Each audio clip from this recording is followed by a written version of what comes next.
This channel does not promote any violent, harmful, or illegal activities. All content provided by this channel is meant for an educational purpose only. আপনারা জানেন নিষেধাজ্ঞা ছিল, কিন্তু নিষেধাজ্ঞা সত্ত্বেও blacklisted হওয়া সত্ত্বেও সেই সংস্থার স্যালাইন কিভাবে রাজ্যের একাধিক হাসপাতালে ব্যবহৃত হচ্ছে বা হয়েছিল, যার জেরে এক প্রসূতির মৃত্যু, বাকি 4 জন আপনারা জানেন এই মুহূর্তে তারা লড়াই করছেন, তাদের স্যালাইন চলছে, আশঙ্কাজনক অবস্থায় তারা ভেন্টিলেশন এই মুহূর্তে।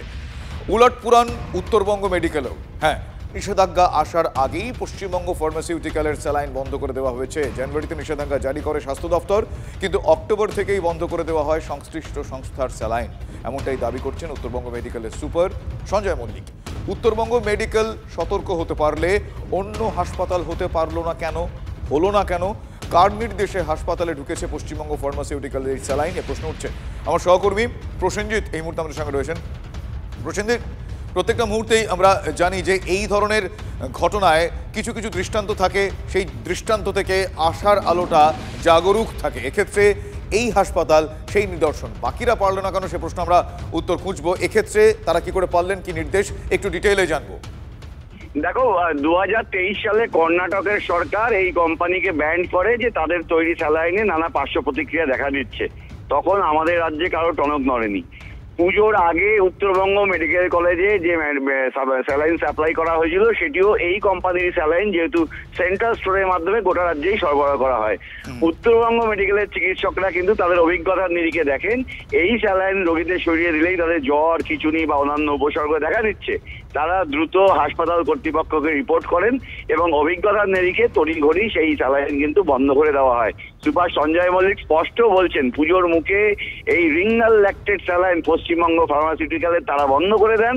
একই সঙ্গে রাজ্য সরকারকে তারা লিখিতভাবে জানিয়ে দেন এই নির্দিষ্ট কোম্পানির স্যালাইন সেন্ট্রাল স্টোরের মাধ্যমে তাদের কাছে এসেছে, কিন্তু তা রোগীদের সরিয়ে দিলে পার্শ্ব প্রতিক্রিয়া দেখা দিচ্ছে। তারপর বেশ কয়েক মাস কেটে গিয়েছে। কখন টনক নড়ল? যখন ওই মেডিকেল কলেজে একজনের মৃত্যু হলো এবং আরো 4 জন মৃত্যুর সঙ্গে কার্যত পাঞ্জা লড়ছেন। প্রশ্নটা এখানেই, উত্তরবঙ্গ মেডিকেল কলেজ হাসপাতালের চিকিৎসকেরা তাদের অভিজ্ঞতার নিরিখে যদি চিকিৎসার ক্ষেত্রে এই ধরনের ডায়াগনোসিসের ক্লিনিক্যাল যে জায়গাটা, সেই জায়গা থেকে তাদের অভিজ্ঞতার কথা জানিয়ে এটি বন্ধ করতে পারেন, তাহলে তারপরে কেন বাকিরা সতর্ক হলেন না? কেন উত্তরবঙ্গ মেডিকেল কলেজ কর্তৃপক্ষ লিখিতভাবে স্বাস্থ্য দপ্তরকে জানানোর পর দ্রুত পদক্ষেপ করা হলো না? যদি পদক্ষেপ হতো তাহলে কিন্তু নতুন করে এই ঘটনা ঘটতো না। এই কথাটাই কিন্তু চিকিৎসকরা বলছেন। অত্যন্ত গুরুত্বপূর্ণ বিষয় তারা তুলেছেন। ধন্যবাদ প্রসেনজিৎ। হাসপাতালের তরফ থেকে কিছু বক্তব্য আমাদের কাছে এসেছে, তারা কি বলছেন একবার শোনাই আপনাদের। কয়েক মাস আগে থেকে আমাদের যেটা হচ্ছিল, কিছু কিছু পেশেন্টের, মানে কয়েকজন পেশেন্টের, শুধু একজন দুজনের পেশেন্টের একটু জ্বর মতো আসছিল, একটু মানে টেম্পারেচার হচ্ছিল, এই প্রবলেমগুলো হচ্ছিল আর কি। তো তখন ডাক্তাররাই মনে করে যে তাহলে কি এই স্যালাইনের জন্য বা এটার জন্য কোনো পায়োজেনিক রিয়াকশান হচ্ছে।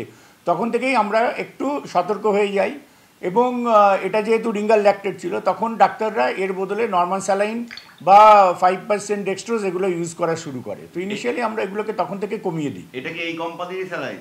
হ্যাঁ, এটা তো মানে সিএমএস সাপ্লাই। বন্ধ করে কতদিন হলো? কমাস হলো তো হয়ে গেল প্রায়, একটু পুজোর আগেটায়। এ বিষয় জানার পর থেকে আমরা লাগাতার সে খবর, সেই ঘটনা দেখিয়ে গিয়েছি, এবং যে কারণে আমরা বারবার বলছি TV9 বাংলার খবরের জের এবং খবরের জোর। টনক নড়েছে অবশেষে উলুবেড়িয়া হাসপাতালের কথা আপনাদের জানাবো। সেখান থেকে সরানো হয়েছে বিতর্কিত এই স্যালাইন, এই কোম্পানির স্যালাইন। স্বাস্থ্য দপ্তরের দাবি, কর্ণাটকে 4 প্রসূতির মৃত্যুর বিষয়টি জানার পর পশ্চিমবঙ্গ ফার্মাসিউটিক্যালসের এই স্যালাইন ব্যবহারের নিষেধাজ্ঞা জারি করা হয়। হাসপাতালগুলোতে নির্দেশিকা জারি করা হয়, নিষেধাজ্ঞার নির্দেশিকা বলবো। যদিও উলুবেড়িয়া হাসপাতালের অ্যাসিস্ট্যান্ট সুপার তিনি দাবি করছেন তিনি নাকি আজই এই বিষয়টি জেনেছেন। বিস্ময়কর, জানবো কি বলছেন তিনি। ম্যাডামের নির্দেশ পাওয়ার পর আমরা ওয়েস্ট বেঙ্গল ফার্মাসিউটিক্যালস কোম্পানির যা স্লাইন আছে সেগুলোকে আমরা সব তুলে নিচ্ছি, তুলে নিয়ে আমরা স্টোরে রেখে দিচ্ছি, ওগুলো পরে এগুলো ডিসকার্ড করে দেওয়া হবে। ওয়েস্ট বেঙ্গল ফার্মাসিউটিক্যালসের সমস্ত স্লাইন, কোনো কিছু চলছে না, ম্যাডামের নির্দেশ পাওয়ার পর আমরা সব তুলে নিয়েছি। হ্যাঁ, শুধু আরেল।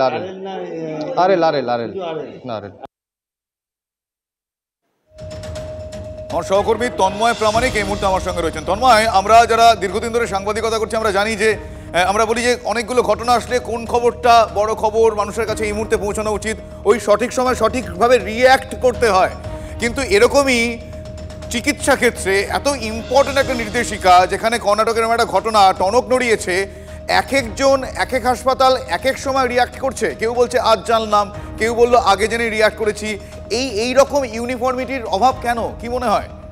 দেখো, সন্দেহটা এখানেই, অন্তত চিকিৎসক সংগঠনগুলি এবং যে সমস্ত চিকিৎসকরা বিভিন্ন হাসপাতালে যুক্ত তারা যেটা সন্দেহ করছেন যে এই কোম্পানির পিছনে কোনো ওই যে বড় মাথার ব্যাপার যেটা আলোচনা, আবারও বড় মাথা, সেই বড় মাথা কেউ আছে, না হলে এই কোম্পানি নিষিদ্ধ হবার পরেও তার জিনিসপত্র কি করে সেন্ট্রাল স্টোরের মাধ্যমে বিভিন্ন মেডিকেল কলেজ, বিভিন্ন জেলা হাসপাতাল, গ্রামীণ হাসপাতাল সব জায়গায় পৌঁছে যাচ্ছে, এই প্রশ্নটা আসছে। তার কারণ তুমি এখনই দেখতে পাচ্ছ আমাদের হাতে, মানে TV9 বাংলার হাতে এই মুহূর্তে যে বিষয়গুলো রয়েছে সেটা হচ্ছে উত্তরবঙ্গ মেডিকেল কলেজের সুপার বলছেন তারা অক্টোবর মাসেই রোগীদের ক্ষেত্রে পার্শ্ব প্রতিক্রিয়া হচ্ছে, সমস্যা তৈরি হচ্ছে, আইসিইউতে ঢোকাতে হচ্ছে রোগীদের, সেই কারণে তারা তদন্ত করে তাদের ডাক্তারদের কাছ থেকে রিপোর্ট নিয়ে, চিকিৎসকদের কাছ থেকে তথ্য নিয়ে, ক্লিনিক্যাল বিষয়গুলো নিয়ে স্বাস্থ্যভবনকে তারা জানিয়েছিলেন এবং তারা ব্যবহার বন্ধ করে দেন, আর্টিফিশিয়ালি বন্ধ করে দেন। তারা অন্য বিকল্প ব্যবস্থা খুঁজেছিলেন। 1, 2, এখানে আমরা কি দেখতে পাচ্ছি না, এই উলুবেড়িয়া যে মেডিকেল কলেজ রয়েছে সেখানকার অ্যাসিস্ট্যান্ট সুপার বলছেন এই মাত্র জানলাম, আপনারা খবর করছিলেন এই মাত্র জানলাম, তাই মালগুলো সরিয়ে নিয়ে যাচ্ছি। 3 নম্বর, রায়গঞ্জ মেডিকেল কলেজের সুপার বলছেন আমি তো এখনো পর্যন্ত কিছু জানি না। তুমি ঘড়ির কাঁটা ধরে যদি বলো ঠিক 20 মিনিট আগে তিনি এই কথা বলেছেন, ঠিক আমাদের কাছে এখনো কোনো নির্দেশ আসেনি। ঠিক, অথচ উত্তরবঙ্গ মেডিকেল কলেজের সুপার বলছেন জানুয়ারির প্রথম সপ্তাহে নির্দেশ এসছে, সেই নির্দেশ স্বাস্থ্যভবন থেকে এসছে। স্বাস্থ্য ভবন কি বলছে? স্বাস্থ্য ভবন বলছে আমরা সবাইকে এটা ব্যবহার করতে বারণ করেছি, ইন্সপেকশন চলছে। অর্থাৎ একবারে মাথা থেকে তুমি যদি একদম বুক পেটে পা পর্যন্ত যাও, তাহলে যে স্তরগুলো রয়েছে অর্থাৎ স্বাস্থ্য ভবন, মেডিকেল কলেজ, জেলা হাসপাতাল, মহকুমা হাসপাতাল, গ্রামীণ হাসপাতাল, এক একজন এক এক রকম কথা বলছে। তন্ময়, এই যে স্তরগুলোর কথা বলছো, আমি তোমাকে একটু ইন্টারাপ্ট করছি, তার কারণ হচ্ছে এই স্তরগুলোর মধ্যে বিস্তর গরমিল রয়েছে, সে কথা বলার অপেক্ষা রাখে না। আবারও বড় মাথা তথ্য এক্ষেত্রে খুব স্বাভাবিকভাবে চলে আসছে, কিন্তু এক্ষেত্রে নারায়ণ স্বরূপ নিগম স্বাস্থ্য সচিব তিনি কি বলেছেন এই সিচুয়েশনের মধ্যে, সেটা একবার শুনি, আমি তোমার কাছে আসছি। তন্ময়, অবভিয়াসলি ইনভেস্টিগেশন চলছে, তার মধ্যে যেন কোনো ঘটনা না ঘটে সেজন্যই করা হয়েছে। এটা রুটিন ইন্সপেকশন হয়েছিল, কর্ণাটকেও আমরা পেয়েছিলাম ঘটনা, ওখান থেকে বলা হয়েছিল জয়েন্ট ম্যানুফ্যাকচার, বোথ সেন্টারের স্টেট টিম গিয়ে জয়েন্টলি এটা পুরো জিনিসটা দেখছে, কেন এটা জয়েন্ট ম্যানুফ্যাকচারিং লাইসেন্স হয়ে এটা একটা টিম যাচ্ছে, দেখছে, যে কোনো জিনিসই হোক সেটাকে প্রপারলি দেখা হবে। আমরা শোনালাম দর্শকদের। তন্ময়, তাহলে আবারও আসি সেই বিষয়ে, তাহলে এক্ষেত্রে ইনভেস্টিগেশন পাশাপাশি ইনস্টিগেশন দুটো তথ্যই সামনাসামনি আসছে। আরও একটা বিষয় তুমি যেটা বললে, নির্দেশিকা যদি নির্দিষ্টভাবে যায় তাহলে এই ধরনের ইউনিফর্মিটির অভাব হয় কেন? সবাই তো পাবে, সবার কাছে পৌঁছানো উচিত। এক্ষেত্রে আবারও বড়সড় সন্দেহের একটা প্রশ্নবোধক চিহ্ন সামনে আসছে নাকি? অবশ্যই, আবার বলছি সমন্বয়ের অভাব, স্বাস্থ্য ভবন থেকে একদম নিচের লেভেল পর্যন্ত। আর দেখো, এখানে সমন্বয়ের অভাব মানে তোমার মৃত্যু ডেকে আনবে, আমার মৃত্যু ডেকে আনবে, এখানে অন্য কোনো রকম কোনো বিকল্প চিন্তার কোনো জায়গা থাকবে না। একজন রোগী সন্তানের জন্ম দিতে হাসপাতালে ভর্তি হলেন, তিনি সন্তানের জন্ম দিয়ে তার সন্তানকে কোলে করে নিয়ে বাড়ি ফিরবেন, সেই বাড়ি, সেই পরিবার, সেই পাড়ায় আনন্দের একটা ঢেউ আসবে। সেখানে কি হলো না, তিনি সন্তানের জন্ম দেওয়ার পর মৃত্যু মুখে চলে গেলেন। দায়ীকে তার শরীর বা তার যে চিকিৎসকরা রয়েছেন যারা তার ট্রিটমেন্ট করেছেন, সিজারিয়ান বেবি হয়েছিল, তার যে ওটি হয়েছে সেখানে কোথাও কোনো প্রবলেম পাওয়া গেল না প্রাথমিকভাবে এখনো পর্যন্ত তদন্ত রিপোর্ট। কারণ মেদিনীপুর মেডিকেল কলেজ কর্তৃপক্ষ জানিয়ে দিয়েছেন স্যালাইনের গন্ডগোল থেকে এই বিপত্তি হয়েছে, বাকিটা তদন্ত চলছে। তাহলে মানুষের মৃত্যু ঘটে গেল, এই মৃত্যুর দায়ী কে নেবে? এই সমন্বয়ের অভাবের জন্য যারা দায়ী তারা কি নেবেন? নাকি পিছনে যদি কোনো বড় মাথা থাকে, যেটা ডাক্তার সংগঠনগুলো অভিযোগ তুলছে যে এই ওষুধ চালিয়ে দেওয়া হচ্ছে, বিক্রি করে দেওয়া হচ্ছে, যা নিষিদ্ধ। একটু আগে তুমি নারায়ণ স্বরূপ নিগমের কথা শুনলে যে কর্ণাটক গভর্নমেন্ট সেখানকার মুখ্য সচিব চিঠি দিয়ে কেন্দ্রীয় স্বাস্থ্য মন্ত্রককে জানিয়েছিল যে এই পশ্চিমবঙ্গ ফার্মাসিউটিক্যালের যে ওষুধ রয়েছে, স্যালাইন রয়েছে, সেখানে নানান গন্ডগোল রয়েছে, প্রাণঘাতী হয়ে যাচ্ছে, তাদের সেখানে মৃত্যুর ঘটনা ঘটেছিল। তারা তদন্ত করে সেই তথ্য পেয়েছিলেন, ওষুধের গুণমান নিয়ে তারা তার মানে কি তন্ময় সিরিয়াসলি নেওয়া হয়নি না সিরিয়াসলি একেবারে নিতে চাওয়া হয়নি? হয়তো নিতে চাওয়া হয়নি বা নেওয়া হয়নি, কারণ কর্ণাটক গভর্নমেন্ট যখন তাদের তদন্ত রিপোর্টে সেই ওষুধের গুণমান নিয়ে, স্যালাইনের গুণমান নিয়ে তারা রিপোর্ট জমা দিয়েছেন, সেখানে গন্ডগোল দেখা দিয়েছে। তারপর এই রাজ্যের স্বাস্থ্য ভবনের তরফ থেকে যৌথ যে কেন্দ্র রাজ্য যৌথ টিম, তারা এই কারখানা ইন্সপেকশন করেন, ভিজিট করেন, সেখানে তারা গিয়ে প্রোডাকশন স্টপ করিয়ে দেন। অর্থাৎ গন্ডগোল পেয়েছেন। তারপরেও কি করে? তারপরেও প্রশ্ন হচ্ছে তারপরেও ডিসেম্বরে এই ঘটনা ঘটেছে, তারপরেও কি করে আজকে যখন দাঁড়িয়ে তুমি আমি কথা বলছি তখন রায়গঞ্জ মেডিকেল কলেজের সুপার বলছেন এখনো কিছু জানি না, আমাদেরকে যা পাঠিয়েছে তাই তো ব্যবহার করতে আমরা বাধ্য। অর্থাৎ এখনো কোনো মৃত্যুর ঘটনা ঘটতে পারে, কোনো অসুস্থতার ঘটনা ঘটতে পারে, এই দায় কে নেবে? স্বাস্থ্য ভবন? এই দায় কে নেবেন? স্বাস্থ্য সচিব? এই দায় কে নেবেন? চিকিৎসকরা? নাকি এই দায় নেবেন প্রিন্সিপাল, সুপার, অ্যাসিস্ট্যান্ট সুপার? কে দায় নেবেন? একটা মানুষের মৃত্যু ঘটে তন্ময় যে তৎপরতার সঙ্গে এর আগেও বহুবার আমরা টিভি9 বাংলা শুধুমাত্র যে খবর দেখানোর জন্য দেখাই না, আমরা বারবার বলে এই প্রশ্নের উত্তর আমরা খুঁজবো, যে তৎপরতার সঙ্গে প্রত্যেকটা মুহূর্তে আমরা সতর্ক করছি, আমরা বিষয়গুলো তুলে ধরছি, সেই তৎপরতা কি শাসকের তরফ থেকে দেখতে পাওয়া যাচ্ছে এই মুহূর্তে? এই সিচুয়েশন স্টপ করার জন্য কড়া পদক্ষেপ দেখবো, ইনভেস্টিগেশন হয়তো হবে না, এসব না বলে কড়া পদক্ষেপ, স্ট্রেট পদক্ষেপ। কোথায় কড়া পদক্ষেপ? মৃত্যু ঘটনার সামনে এলো, মৃত্যুর ঘটনা ঘটলো পরশুদিন 5 প্রসূতি গুরুতর অসুস্থ হয়ে কোমা পর্যায়ে চলে গেছিলেন, তাদেরকে ভেন্টিলেশনে 4 জন এখনো রয়েছেন, সেই 4 জনের স্থিতাবস্থা রয়েছে, চিকিৎসকরা আপ্রাণ চেষ্টা করছেন কোনোভাবে তাদেরকে যে মৃত্যু মুখ থেকে ফিরিয়ে আনার। একজনের মৃত্যু ঘটে গেছে, সেই মৃত্যু ঘটে যাওয়া পরিবার তার সন্তানকে নিয়ে তারা বাড়ি গেছেন, সেই সন্তান কোনোদিন মায়ের মুখ দেখবে না। বাকি যে 4 জন আশঙ্কাজনক, আমরা টিভি9 চাই তারাও সুস্থ হয়ে বাড়ি ফিরুন, চিকিৎসকরা চাইছেন, কিন্তু এই মৃত্যু তো ঘটতো না যদি 2023, 2024 এই মৃত্যু ঘটতো না, এই মৃত্যু ঘটেছে, এই মৃত্যুর দায় কার? সে প্রশ্নের উত্তর আমরা খুঁজবো। তন্ময় একটু সঙ্গে থাকো প্লিজ। আমি একবার দর্শকদের শোনাই যে কিছুদিন আগেই নির্দেশিকা, তারপরেই পশ্চিমবঙ্গ সংস্থার স্যালাইন বন্ধ করা হয়েছে, এমনটা ডায়মন্ড হারবার মেডিকেলের এমএসভিপি দাবি করছে। একবার শোনাই আপনাদের। রিসেন্টলি আমাদের স্বাস্থ্য ভবন থেকে একটা নির্দেশ এসেছে যে যেই কোম্পানিটা স্ক্যানারে আছে তাদের সমস্ত প্রোডাক্ট, ফ্লুইড জাতীয় সমস্ত প্রোডাক্ট আপাতত বন্ধ রাখতে বলা হয়েছে। পার্টিকুলারলি রিঙ্গার্স ল্যাকটিকটা নিয়ে ওরা বেশি করেছে, কিন্তু আমাদের ওই কোম্পানি সমস্ত প্রোডাক্টই আপাতত ফ্লুইড জাতীয় সমস্ত প্রোডাক্ট বন্ধ করার নির্দেশ দেওয়া আছে এবং আমিও ওয়ার্ডে সেই নির্দেশ দিয়ে দিয়েছি। আমার সহকর্মী সৌরভ দত্ত এই মুহূর্তে আমার সঙ্গে রয়েছেন, সৌরভের সঙ্গে কথা বলবো। সৌরভ, এখনো পর্যন্ত কি সিচুয়েশন? আমি তোমার কাছ থেকে খুব ডাইরেক্টলি জানতে চাইবো যে এই ঘটনা, এই লজ্জাজনক ঘটনা, নির্দেশিকা কেউ বলছেন পেয়েছেন, কে বলছেন পাইনি, কে বলছেন এখনো জানি না, কে বলছেন আমরা আগেই পেয়েছি, ব্যবস্থা নিয়েছি, কিন্তু তারপরেও এই নিষিদ্ধ হয়ে যাওয়া কোম্পানির স্যালাইন ব্যবহৃত হলো, প্রসূতির মৃত্যু হলো, এই মুহূর্তে তড়িঘড়ি কি ব্যবস্থা গ্রহণ হচ্ছে? তুমি রয়েছো সেখানে, তোমার কাছে এখনো পর্যন্ত কি কি খবর, কি কি ছবি নজরে আসছে?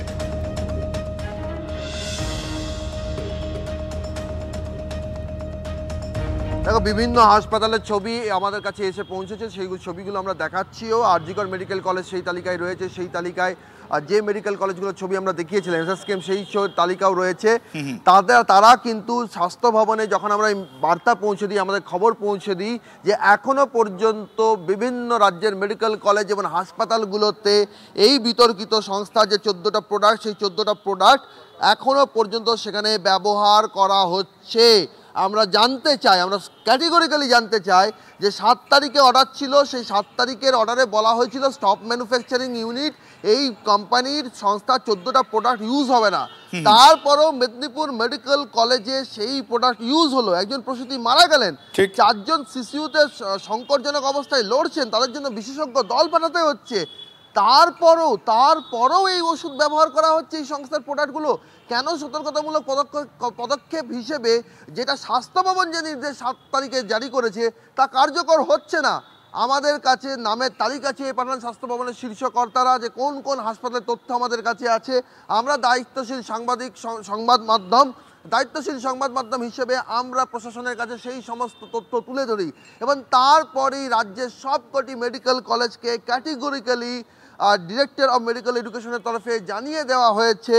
কতগুলো যদি ওষুধ তুমি বলো, তাহলে এখানে যেটা জানানো হয়েছে সেই ওষুধের তালিকা অনুযায়ী সেখানে যে স্যালাইনগুলো রয়েছে, 3 ধরনের স্যালাইন রয়েছে, অ্যান্টিবায়োটিক রয়েছে, এমনকি এই সংস্থা প্যারাসিটামলও উৎপাদন করে, তার তৈরি প্যারাসিটামলও হাসপাতালে ব্যবহার করা হয় এবং সেই জায়গার থেকে দাঁড়িয়ে প্যারাসিটামলের মতো ওষুধ, তার ওপরও এই সংস্থার প্যারাসিটামলও যাতে ব্যবহার করা না হয় সেই মর্মে নির্দেশিকা জারি হয়েছে। কতদিন? যতদিন না পর্যন্ত ইনকোয়ারি রিপোর্ট আসছে, ল্যাব রিপোর্ট আসছে, ততদিন পর্যন্ত।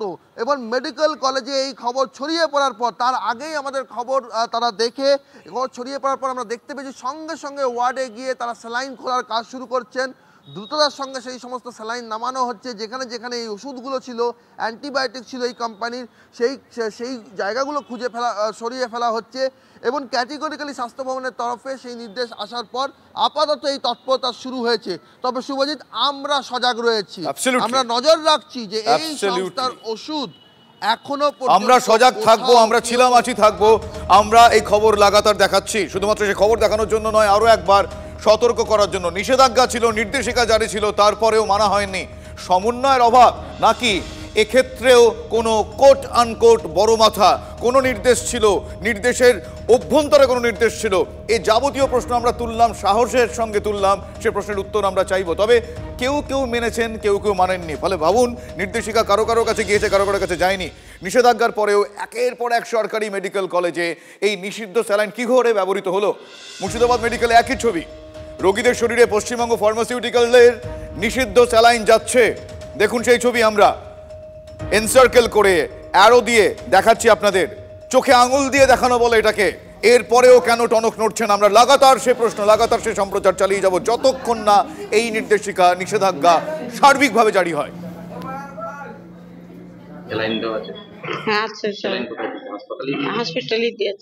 স্যালাইন বেআইনি, তো ব্যবহার করাটাই তো বেআইনি। কতটা আতঙ্কিত লাগছে? মেলাই আতঙ্ক লাগছে।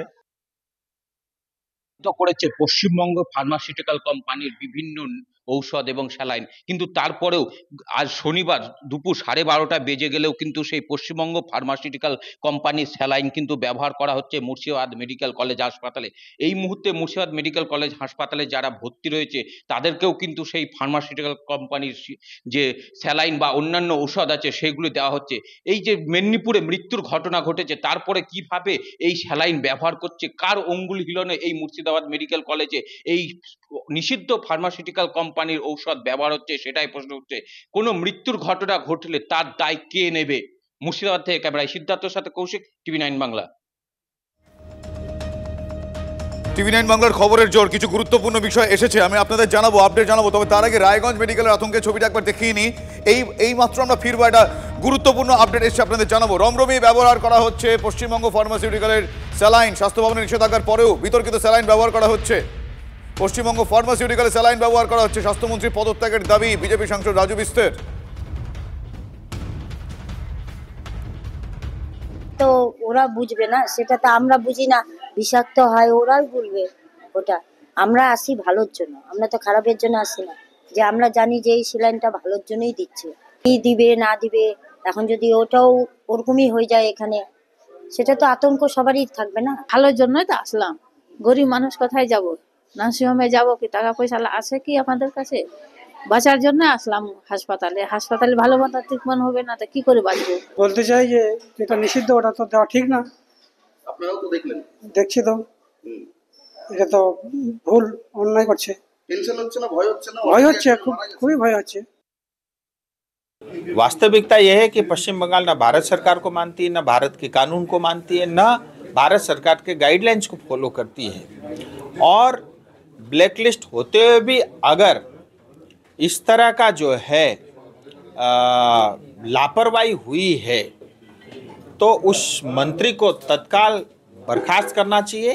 और ये अपराध नहीं है, ये गुनहगार है, और उसको, उस मंत्री को तत्काल जो है जेल के अंदर ठूंस देना चाहिए।